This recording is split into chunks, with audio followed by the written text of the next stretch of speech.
नमस्कार। आज हम बात कर रहे हैं एक ऐसी तकनीक की जो शायद हमारे जीने का तरीका ही बदल दे। वायरलेस ऊर्जा संचरण, मतलब बिना तारों के बिजली भेजना। अंग्रेजी में कहें तो वायरलेस पावर ट्रांसमिशन या WPT। बिल्कुल। सोचिए जरा, एक ऐसी दुनिया जहां फोन चार्ज करने के लिए केबल ना ढूंढना पड़े। हाँ। इलेक्ट्रिक गाड़ी सड़क पे चलते चलते ही चार्ज हो जाए और घरों में बिजली के तार दिखे ही नहीं। ये तो सपना लगता है अभी भी कईयों को। बिल्कुल। और ये सपना आज का नहीं है, टेस्ला जैसे वैज्ञानिकों ने भी इसे देखा था। तो आज हम वायरलेस ऊर्जा संचरण भविष्य की शक्ति नाम के एक लेख के आधार पर यह समझने की कोशिश करेंगे कि ये तकनीक आखिर है क्या, कैसे काम करती है, असल दुनिया में इसके क्या इस्तेमाल हो सकते हैं और वो टेस्ला का सपना हकीकत बनने में अभी कितना दम बाकी है, मतलब चुनौतियां क्या हैं। सही, चलिए देखते हैं इसे गहराई से। तो सबसे पहले ये वायरलेस पावर ट्रांसमिशन आखिर है क्या चीज। अगर सीधे शब्दों में कहें तो यही कि बिजली को उसके सोर्स से, जहां वो बनती है, इस्तेमाल की जगह तक यानी किसी डिवाइस तक बिना तार के पहुंचाना। हाँ, बिल्कुल सही। और जैसा लेख भी कहता है, ये सिर्फ तारों को हटाना नहीं है। अच्छा, ये ऊर्जा भेजने के तरीके में एक बुनियादी बदलाव है। एक तरह से तारों के बजाय इसमें क्या होता है कि इलेक्ट्रोमैग्नेटिक फील्ड्स या फिर माइक्रोवेव जैसी तरंगों का इस्तेमाल होता है, हवा के जरिए या स्पेस के जरिए एनर्जी भेजने के लिए। इससे कॉन्टैक्टलेस और ज्यादा सुविधाजनक बिजली ट्रांसफर मुमकिन होता है। तो ये होता कैसे? मतलब सुनने में तो जादू जैसा लगता है कि बिजली हवा में चल रही है। लेख में इसके कुछ मुख्य तरीके बताए गए हैं। पहला और शायद सबसे आम जो हम आजकल देख भी रहे हैं वो है इंडक्टिव कपलिंग। हाँ बिल्कुल, ये वही है जो अपने स्मार्टफोन के वायरलेस चार्जिंग पैड में, हाँ, या इलेक्ट्रिक टूथब्रश के चार्जर में इस्तेमाल होती है। बहुत सिंपल सिद्धांत है। 2 कॉइल्स होती हैं, एक ट्रांसमीटर में मतलब चार्जर में और एक रिसीवर में यानी डिवाइस के अंदर।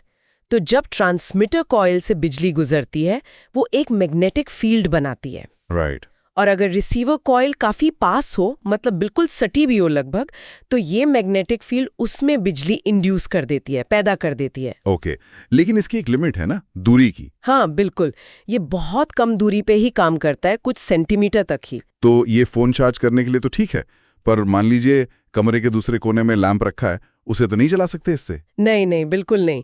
यहीं पे दूसरी तकनीक आती है जिसका जिक्र लेख में है, resonant inductive coupling. Resonant inductive coupling? हाँ, ये इंडक्टिव कपलिंग का ही एक, समझिए, एडवांस्ड वर्जन है।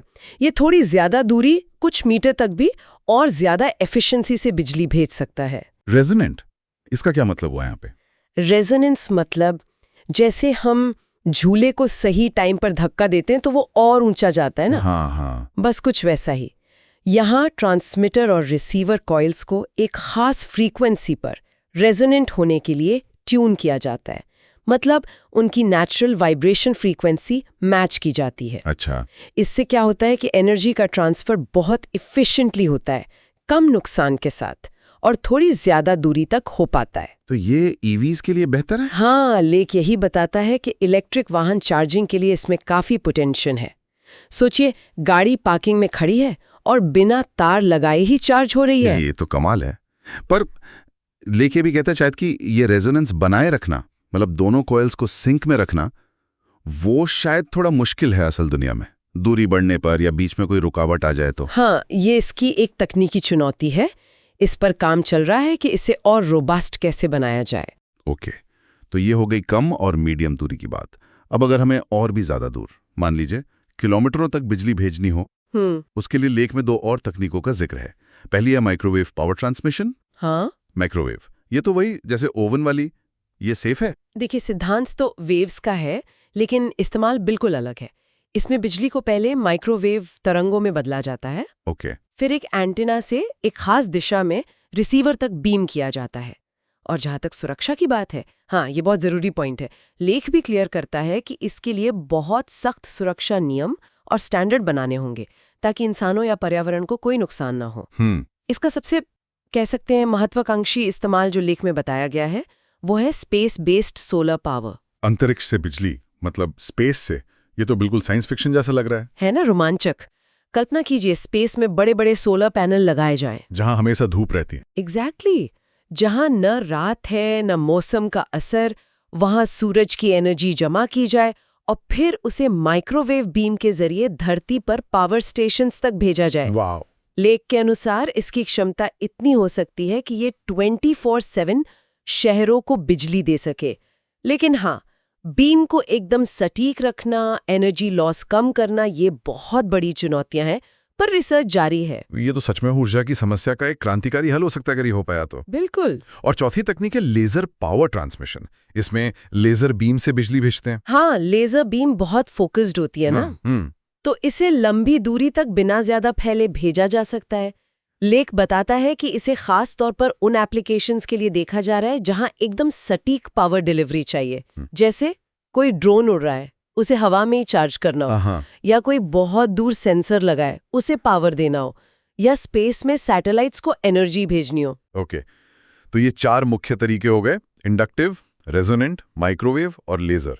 और हर एक की अपनी खासियतें हैं, अपनी दूरियां हैं, अपनी चुनौतियां हैं। बिल्कुल। ये दिखाता है कि WPT कोई एक अकेली चीज नहीं है, ये अलग-अलग जरूरतों के लिए अलग-अलग समाधानों का एक पूरा सेट है। और ये सिर्फ लैब की बात नहीं है, लेख इसके कई ऐसे एप्लीकेशंस पर रोशनी डालता है जो हमारी जिंदगी को काफी बदल सकते हैं। हाँ, अब आते हैं मुद्दे की बात पर। कहाँ-कहाँ इस्तेमाल हो सकती है ये तकनीक? सबसे पहले तो कंज्यूमर इलेक्ट्रॉनिक्स, हमारे फोन, स्मार्ट वॉच, लैपटॉप। हाँ, ये तो सबसे ऑब्वियस है। सब बिना तार के चार्ज होंगे, मतलब वो तारों का जंजाल खत्म। शायद भविष्य में पैड की भी जरूरत ना पड़े, कमरे में घुसे और डिवाइस चार्ज होने लगे। हाँ, ये सुविधा तो है ही, पर इससे डिवाइसेस के डिजाइन में भी नए रास्ते खुलेंगे। सोचिए, चार्जिंग पोर्ट ही नहीं होगा तो वाटरप्रूफिंग कितनी आसान हो जाएगी। सही बात है। फिर आते हैं इलेक्ट्रिक वाहन ईवीज पर। लेख सिर्फ पार्किंग में चार्जिंग की बात नहीं करता, बल्कि डायनामिक वायरलेस चार्जिंग का भी जिक्र करता है। इसका मतलब क्या हुआ? गाड़ी चलते चलते चार्ज हो जाए। एग्जैक्टली। सोचिए, हाईवे पर खास लेन हो जिससे गुजरते हुए ईवी अपने आप चार्ज होती रहे। अरे वाह, फिर तो रेंज की चिंता ही खत्म। बिल्कुल। ये ईवी इंडस्ट्री के लिए सचमुच एक गेम चेंजर हो सकता है, जैसा लेख भी कहता है। अगर गाड़ियां चलते हुए चार्ज हो सकें तो शायद छोटी बैटरी से भी काम चल जाए। तो गाड़ियां सस्ती और हल्की हो सकती हैं। हाँ, बिल्कुल। लेकिन इसका दूसरा पहलू भी है। इसके लिए सड़कों में चार्जिंग इंफ्रास्ट्रक्चर बिछाना पड़ेगा। ओह, वो तो बहुत महंगा और मुश्किल काम होगा। हाँ, ये एक बहुत बड़ी चुनौती है। ओके, तीसरा एरिया जो मुझे खास तौर पर महत्वपूर्ण लगा वो है मेडिकल डिवाइसेस, मतलब शरीर के अंदर लगने वाले उपकरण, पेसमेकर या ग्लूकोज मॉनिटर जैसे। हाँ, इम्प्लांटेबल डिवाइसेस। उन्हें बिना सर्जरी के बाहर से ही पावर दी जा सकेगी। हाँ, ये मरीजों के लिए बहुत बड़ा बदलाव ला सकता है। सोचिए, बैटरी बदलने के लिए बार बार सर्जरी करानी पड़ती है। वो खतरा और तकलीफ वो खत्म हो सकती है। इससे ये इम्प्लांटेबल डिवाइस ज्यादा सेफ और ज्यादा भरोसेमंद बन सकते हैं। ये तो बहुत बड़ी बात है। और फिर स्मार्ट होम्स और IoT, एक ऐसा घर जहां कोई पावर केबल दिखे ही नहीं। सारे सेंसर, लाइटें, स्पीकर सब हवा से पावर ले रहे हों। लेक इसे सीमलेस लिविंग कहता है। हाँ, ये सिर्फ देखने में अच्छा लगने की बात नहीं है। इससे डिवाइसेस को कहीं भी रखना कितना आसान हो जाएगा, बिना सॉकेट की परवाह किए। घर सचमुच ज्यादा स्मार्ट और सुविधाजनक बन सकते हैं। और आखिर में स्पेस टेक्नोलॉजी में इसका इस्तेमाल, जिसकी हमने बात की, स्पेस से सोलर एनर्जी भेजना। हाँ, तो कुल मिलाकर अगर हम बड़ी तस्वीर देखें, जैसा लेख भी इशारा करता है, तो WPT सिर्फ एक और गैजेट नहीं है।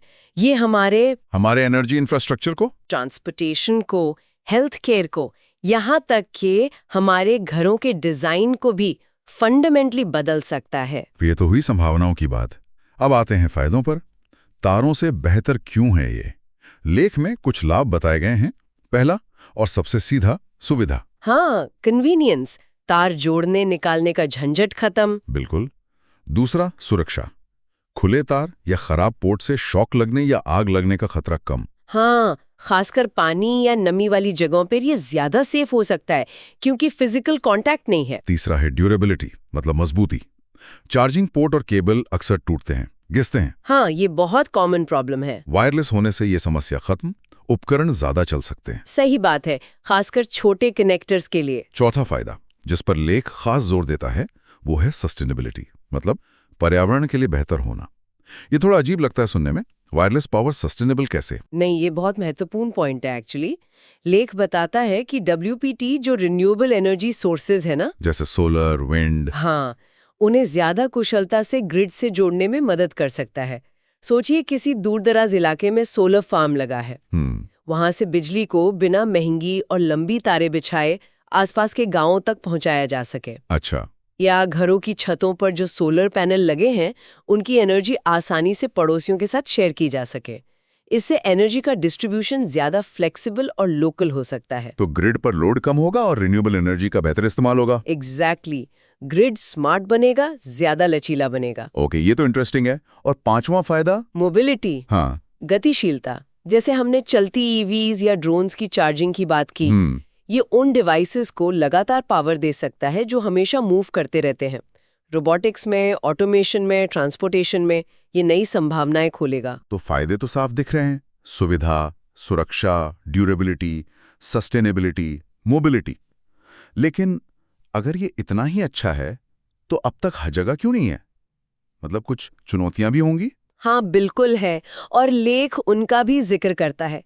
पहली और शायद सबसे बड़ी टेक्निकल बाधा है एफिशिएंसी और एनर्जी लॉस। मतलब बिजली रास्ते में बर्बाद होती है? हाँ, जब बिजली हवा में ट्रैवल करती है, खासकर ज्यादा दूरी तक, तो उसका कुछ हिस्सा, आप कह सकती हैं, लीक हो जाता है या बर्बाद हो जाता है। 100% एफिशिएंसी तो लगभग नामुमकिन है। सवाल ये है कि इस लॉस को कितना कम किया जा सकता है ताकि ये प्रैक्टिकल रहे। रेजोनेंट कपलिंग और बीमिंग तकनीकें, माइक्रोवेव, लेजर, इसी पर काम कर रही हैं। लेकिन दूरी और पावर बढ़ाने पर एफिशिएंसी बनाए रखना अभी भी मुश्किल है। ओके। दूसरी बड़ी चुनौती लागत, कॉस्ट। हाँ, ये वायरलेस पावर सिस्टम बनाना, ट्रांसमीटर, रिसीवर, फिर उन्हें लगाना, इसमें काफी खर्च आ सकता है। खासकर वो सड़कों पर डायनामिक चार्जिंग लगाना या पूरे शहर में वायरलेस पावर फैलाना, ये तो बहुत ही महंगा होगा। बिल्कुल। शुरुआती निवेश ज्यादा है। अब देखना यह है कि क्या ये लागत लंबे समय में जो फायदे मिलेंगे, कम मेंटेनेंस, सुविधा, उनसे पूरी हो पाएगी या नहीं। इसका इकोनॉमिक एनालिसिस बहुत जरूरी है। और तीसरी और शायद सबसे गंभीर चुनौती, सुरक्षा और नियम। सेफ्टी और रेगुलेशन। हाँ, जब हम हवा में इलेक्ट्रोमैग्नेटिक फील्ड या माइक्रोवेव या लेजर बीम भेज रहे हैं तो लोगों की हेल्थ पर, पर्यावरण पर इसके क्या असर हो सकते हैं? ये एक बहुत ही जायज चिंता है। देखिए, अभी तक जो रिसर्च हुई है उसमें कम पावर वाले WPT जैसे फोन चार्जर, उनसे तो कोई बड़ा हेल्थ रिस्क सामने नहीं आया है। ओके। लेकिन जो ज्यादा पावर वाले सिस्टम्स हैं या लंबी दूरी वाले, उनके लिए बहुत गहराई से स्टडी करना और एकदम क्लियर सेफ्टी स्टैंडर्ड बनाना बहुत जरूरी है। लेख भी यही बताता है कि इस दिशा में काम चल रहा है ताकि ये तकनीक सेफ हो, भरोसेमंद हो। हमें एफिशिएंसी, कॉस्ट और सेफ्टी, इन तीनों के बीच एक सही बैलेंस खोजना होगा। तो संक्षिप्त में कहें तो वायरलेस ऊर्जा संचरण अब सिर्फ टेस्ला का सपना या साइंस फिक्शन नहीं है। नहीं, बिल्कुल नहीं। ये एक उभरती हुई हकीकत है। हम इसके प्रोटोटाइप, शुरुआती प्रोडक्ट देखने लगे हैं। इसमें इंडस्ट्रीज को बदलने, एनर्जी के इस्तेमाल को ज्यादा सस्टेनेबल बनाने और हमारी रोजमर्रा की जिंदगी को आसान बनाने की जबरदस्त क्षमता है। बिल्कुल। लेकिन इसे बड़े पैमाने पर अपनाने से पहले एफिशिएंसी, कॉस्ट, सेफ्टी, इन चुनौतियों से पार पाना होगा। एकदम सही कहा। और ये सिर्फ तारों को हटाने की कहानी नहीं है। ये ऊर्जा के बारे में हमारी सोच को बदलने की कहानी है। ऊर्जा को अदृश्य बनाना, हर जगह मौजूद कराना, जरूरत के हिसाब से उपलब्ध कराना। हाँ, जैसे वायरलेस कम्युनिकेशन ने इन्फॉर्मेशन को हर जगह पहुंचा दिया। हाँ, बिल्कुल। वैसे ही वायरलेस पावर ऊर्जा को हर जगह पहुंचा सकती है। और जाते जाते सुनने वालों के लिए एक सवाल छोड़ जाते हैं सोचने को। लेख में स्पेस से बिजली लाने या चलती गाड़ियों को चार्ज करने जैसी भविष्य की बातें हैं। जरा कल्पना कीजिए, अगर ऊर्जा सचमुच हवा की तरह अदृश्य और हर जगह मौजूद हो जाए तो हमारी दुनिया कैसी दिखेंगी? क्या बदलाव आएंगे? हाँ, हमारे शहर कैसे डिजाइन होंगे, हमारी यात्राएं कैसी होंगी। शायद ऐसी नई चीजें मुमकिन होंगी जिनके बारे में हमने अभी सोचा भी नहीं है। बिल्कुल।